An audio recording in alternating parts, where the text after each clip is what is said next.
Year, the Chennai Silks. Let the celebrations begin. கனடாவை அமெரிக்காவின் 51வது மாகாணமாக இணைப்பது நல்ல ஐடியா. கனடாவில் வசிக்கும் பலரும் அந்த நாட்டை அமெரிக்காவோடு இணைக்க விரும்புகிறார்கள் என்று டொனால்ட் ட்ரம்ப் கூறியிருக்கிறது பெரும் பரபரப்பை ஏற்படுத்தியிருக்கு. அதோடு நிதி நெருக்கடியில சிக்கியிருக்கக்கூடிய கனடா விரைவில் அமெரிக்காவின் ஒரு அங்கமாக மாற உள்ளதா அப்படிங்கிற ஒரு கேள்வியும் கூட எழுந்திருக்கு. அமெரிக்காவும் கனடாவும் அண்டை நாடுகளா இருக்காங்க. தற்போது கனடாவின் பிரதமரா ஜஸ்டின் ட்ரூடோ இருக்காரு. அவர் தற்போது நம்ம இந்தியாவோடு மோதல் போக்க கடைபிடித்து வர்றாரு. இதனால நம்ம நாட்டுக்கும் கனடாவுக்கும் இடையே உறவு அந்த அளவுக்கு நல்லா இல்லை. அதே மாதிரிதான் அண்டை நாடான அமெரிக்காவுக்கும் கனடாவுக்கும் இடையே கூட தற்போது பிரச்சனை ஏற்பட்டிருக்கு. இதற்கு முக்கிய காரணம் அமெரிக்காவோட புதிய அதிபரா தேர்வாகி இருக்கிற டொனால்ட் ட்ரம்ப் தான். அமெரிக்க அதிபர் தேர்தலில் வென்றாலும் கூட டொனால்ட் ட்ரம்ப் இன்னும் அந்த பொறுப்பை ஏத்துக்கல. 2025 ஜனவரி மாதம் 20 தான் அவர் அமெரிக்க அதிபரா பதவியேற்க போறாரு. ஆனா அமெரிக்க அதிபராகிறதுக்கு முன்பாகவே டொனால்ட் ட்ரம்ப் பல நாடுகளுக்கும் பீதியை கிளப்பிக்கிட்டு இருக்காரு. அந்த வகையில தான் டொனால்ட் ட்ரம்ப் சொன்ன வார்த்தை கனடாவுக்கு பெரும் சிக்கலை ஏற்படுத்தி உள்ளது. அதாவது கனடாவுக்கு அதிக வரி விதிக்கப்படும்னு அறிவிச்சாரு. அது மட்டும் இல்லாம கனடாவோட பொருட்களுக்கு 25% வரை கூடுதல் வரி விதிக்கப்படும் டொனால்ட் ட்ரம்ப் கூறியிருந்தார். ஏற்கனவே கனடா பொருளாதார நெருக்கடியில சிக்கி தவிச்சுக்கிட்டு இருக்கு. சமீபத்துல டொனால்ட் ட்ரம்ப்பை ஜஸ்டின் ட்ரூடோ சந்தித்து பேச்சுவார்த்தை நடத்தினாரு. அப்போது கூடுதல் வரி விதிக்கிறத கைவிட வேண்டும்னு ஜஸ்டின் ட்ரூடோ டொனால்ட் ட்ரம்ப் கிட்ட கோரிக்கை வச்சிருக்காரு.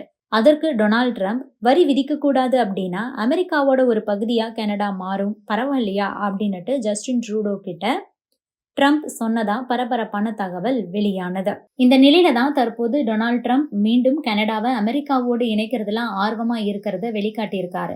தற்போது அமெரிக்காவில் 50 மாகாணங்கள் உள்ளது. கனடாவை 51வது மாகாணமாக இணைக்கிறது நல்ல ஐடியா என்று டொனால்ட் ட்ரம்ப் தெரிவிச்சிருக்காரு. இது பற்றி தன்னுடைய சமூக வலைதள பக்கத்துல அவர் என்ன சொல்லியிருக்காருன்னா, கனடாவுக்கு ஆண்டுக்கு 10 கோடி அமெரிக்க டாலர் அளவுக்கு மானியத்தை கொடுக்கிறோம். இது நாங்க ஏன் செய்யறோம்? இதுக்கு யாராலுமே பதில் சொல்ல முடியாத ஒரு நிலைதான் இருக்கு. இப்படியான சூழலில் கனடாவுக்கு மானியம் வழங்குவதில் எந்த அர்த்தமும் கிடையாது. கனடாவில் வசிக்கும் பலரும் கூட அந்த நாட்டை அமெரிக்காவின் 51வது மாகாணமாக மாற்ற வேண்டும் என்றுதான் விரும்புகிறார்கள். இதன் மூலம் வரி மற்றும் இராணுவ துறையில் பெரும் நிதியை சேமிப்பார்கள். கனடாவை அமெரிக்காவின் 51வது மாகாணமாக மாற்றுவது நல்ல ஐடியா என்று நான் நினைக்கிறேன்னு சொல்லியிருக்காரு. முன்னதாக கனடா பிரதமர் ஜஸ்டின் ட்ரூடோவுடன் ஏற்பட்ட கருத்து வேறுபாட்டால அந்த நாட்டோட நிதியமைச்சர் கிறிஸ்டியா தனது பதவியை ராஜினாமா செஞ்சுட்டாங்க. இது பற்றி டொனால்ட் ட்ரம்ப் பேசும்போது என்ன சொல்லியிருந்தாருன்னா, நிதி அமைச்சர் ராஜினாமா செய்தது அல்லது அவரை நீக்கின காரணத்தினால தி கிரேட் ஸ்டேட் ஆஃப் கனடா திகைத்து நிற்கிறது அப்படின்னு சொல்லியிருப்பாரு.